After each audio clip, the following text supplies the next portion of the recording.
Mahesh Kumar Yadav ji master साहब की ओर से पुरस्कार प्रदान किया गया, बहुत बहुत प्रणाम करता हूँ।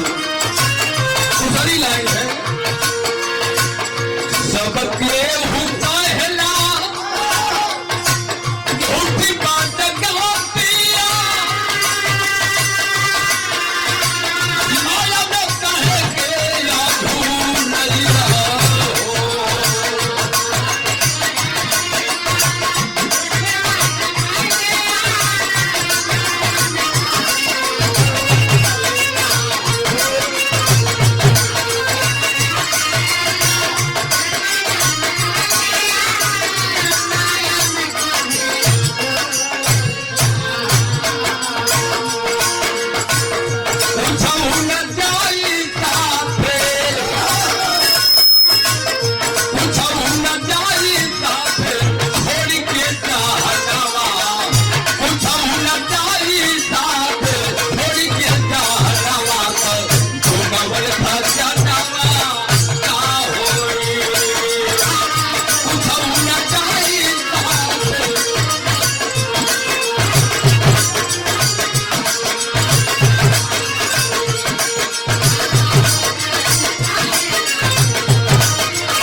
रहला सबके हमारी भुलाई कैसे पेशन के बिटिया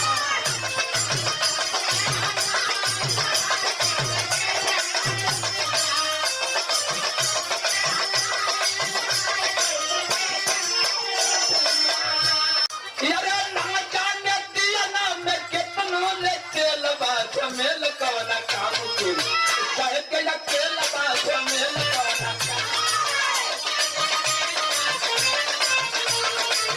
अरे दिया आये रुआई गई ना भैया अरे रुआई गई ना भैया अरे रुआई गई ना भैया की सबके रुआई गई ना भैया सबके रुआई गई ना भैया अयो चके में खाना रुआई गई ना सबके रुआई गई ना भैया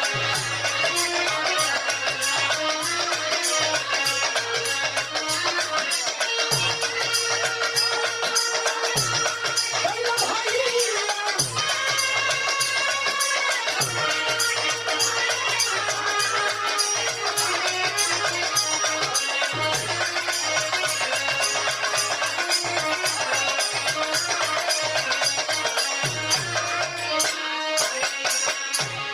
अरे फिरहा फुलाए गईली फुलली रगिनिया अब का गवैया सगर हो गइल नचनिया अरे गवैया सगर हो गइल नचनिया फिरहा तो फूटल किस्मतिया सघतिया फिरहा तो फूटल किस्मतिया सघतिया बोला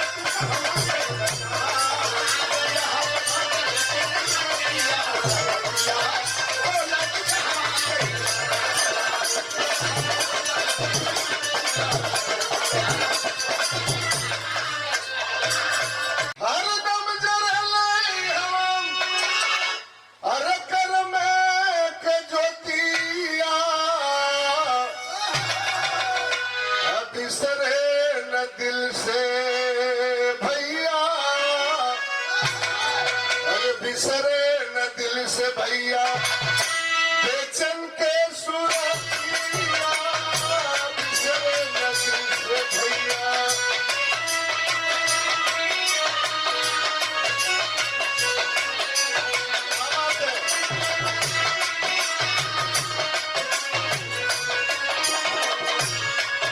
ऐसे नई दुनिया चारों ओर सुनावा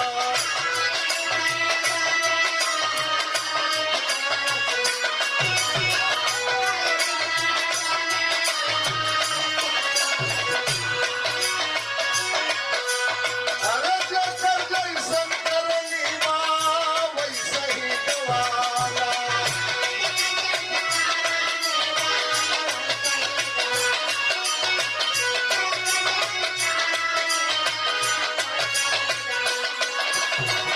अरे सबके खातिर जिए ओकर सबके खातिर जिए ओकर चाहे न धरतिया बिसरे न दिलवा से बेचन के सुरतिया बिसरे न दिलवा से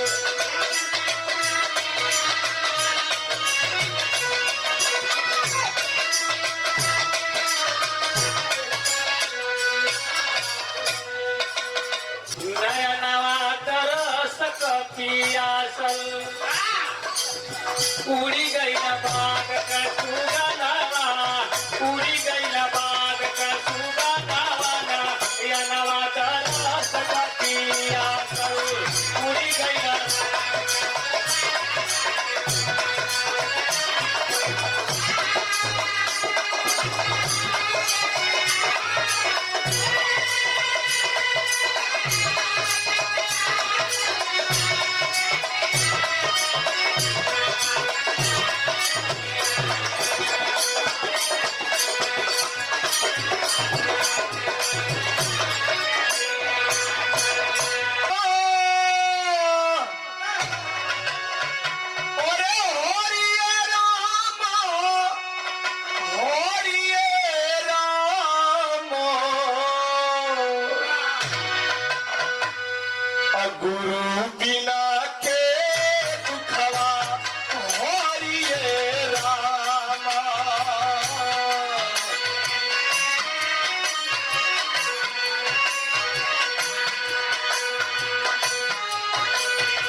साथी बनवाने से पहले आपने इस कार्यक्रम का ही जाना सबसे पहले मुनासिब समझा।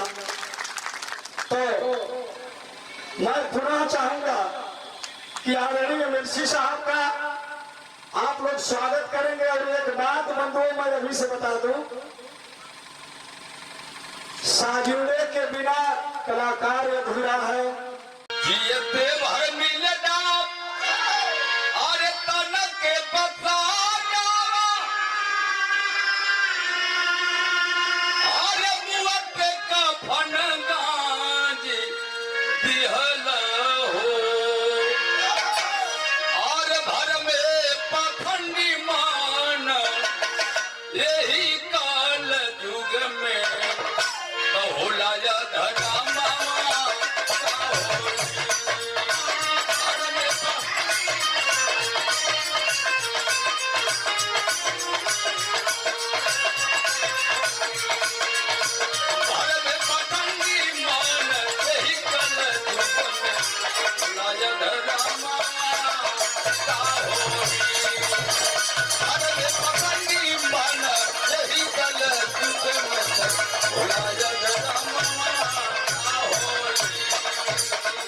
उल्लू का जमाना था, रामदेव का जमाना था, हीरा का जमाना था।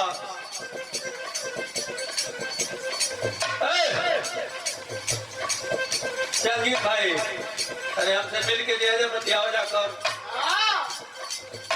बेचन ऐसे गायक थे, एहू ऐसा गवैया ना रहा के बेचन रेल ना दिहल। चाहे दुनिया का कोई गायक हो, लेकिन बेचन के केहू रेल ना पाओ। ज्ञान के बदौलत बंगाल चैंपियन रामो से 3 दिन लोहा लिए परशुराम जो हमारे उस्ताद है। बाकी कला की बदौलत बेचन लिहलन, वरना अब का नाव धरी के सर गायक बाजे के रामो कलकत्ता में बेइज्जत नहीं कर पहले। यही 2 गायक, बेचन जी अपनी कला के बदौलत और परशुराम जी अपनी विद्वता के बदौलत। तो तनी सा रोक लो मास्टर, अब तनी बढ़ाता ऊपर चला। श्रद्धा सुमन समर्पित चरनावा में,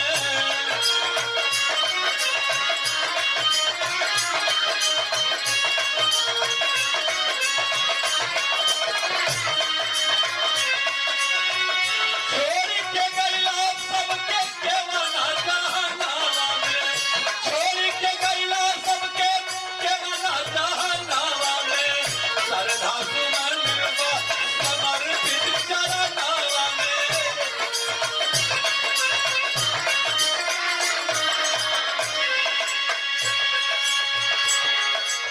तरिया तो सब लोग गावत बाटे, लेकिन जब बेचन भैया का जवानी रह तो कहे के कोई से बिरहा होए, राम कृपाल भैया अकेला जी यही तर इशारा करके कबर बढ़िया ऐसे कह दे,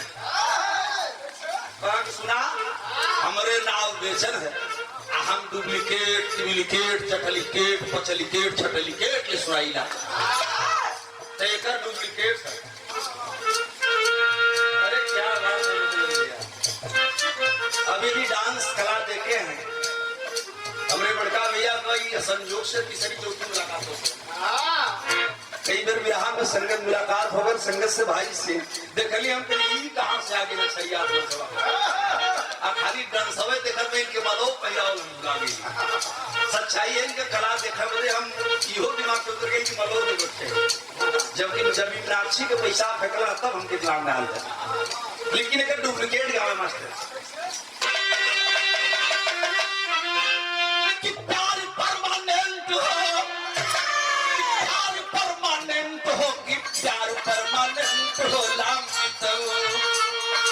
अबे या कोई दूसरे के कहब ना, लेकिन हमार पड़ोसी है मीनाक्षी राजभर, दूसरा के कहब तो लोग नाराज हो गई हैं, अंशिका के कहब तो दिक्कत हो जाई, इहो नाराज हो गई हैं, ये लिए हम मीनाक्षी के करत ही। प्यार परमानेंट हो कि प्यार परमानेंट हो कि प्यार परमानेंट हो लाम जब अखिया कर एक्सीडेंट हो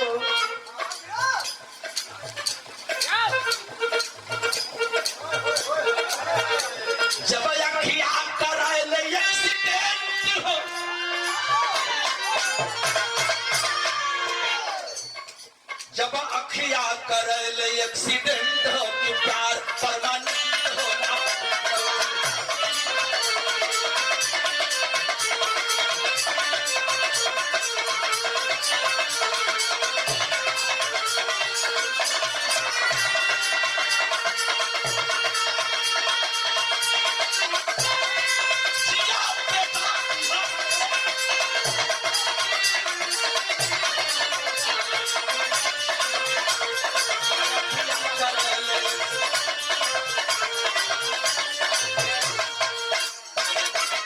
बेचन भैया कहा एकर अंतरवागमन कि खाली बाटे अखिया हमरे खाली बाटे अखिया लड़वाला का फेर हो आ यही नवकन में उभरा जवन कन में ढेर हो कि प्यार परमानेंट खाली हवा अखिया लड़वाला का फेर हो आ नवकन में उभरा जवन कन में ढेर हो कि प्यार परमानेंट होला। यही बुढ़ियन में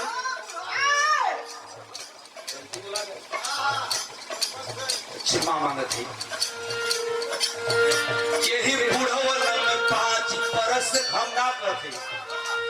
बेचन भैया कहा कि हम ना करवानी गावत बाती जरूर लेकिन ये मूर्ति के रूप में ध्यान आपको मूर्ति कर रखे गावत तो हम है लेकिन आपके दिमाग में बेचन भैया के रहत चाहिए दिमाग में।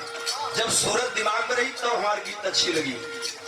खाली बाटे अखिया लड़ावाला का फेर हो यही नवकन में उभरा जून कुल में ढेर हो कि प्यार परमानेंट होला। यही बुढ़ियन में यही बुढ़वन में 5% हो कि प्यार परमानेंट होला। बुढ़वन में 5% हो कि प्यार परमानेंट होला।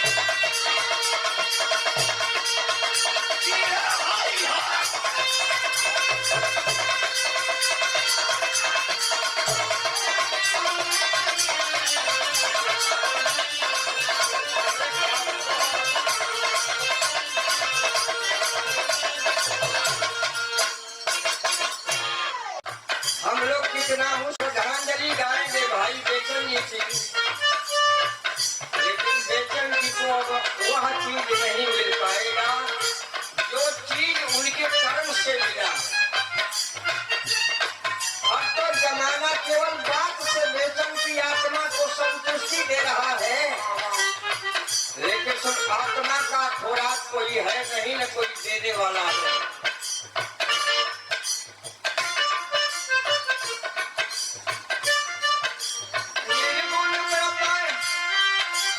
निर्गुण ब्रह्म आत्मा सर्वगुण भेदता।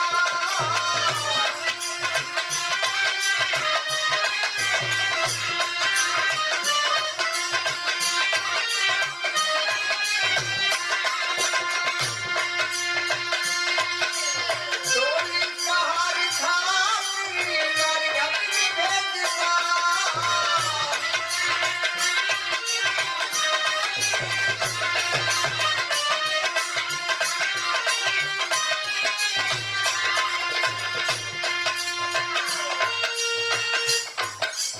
हमरा के हम हमार से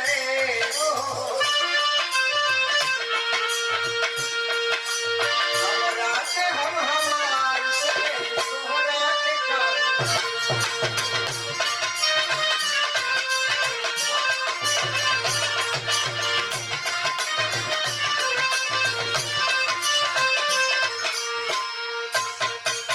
ऐसे शख्स कलाकार थे जिनके विषय में हम कुछ कहेंगे कम होगा।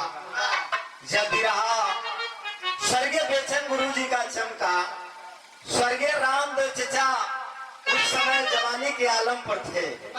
जब मुलाकात भई जैसे चंद्रहास भैया के आशीर्वाद डाला, रामदेव चचा आशीर्वाद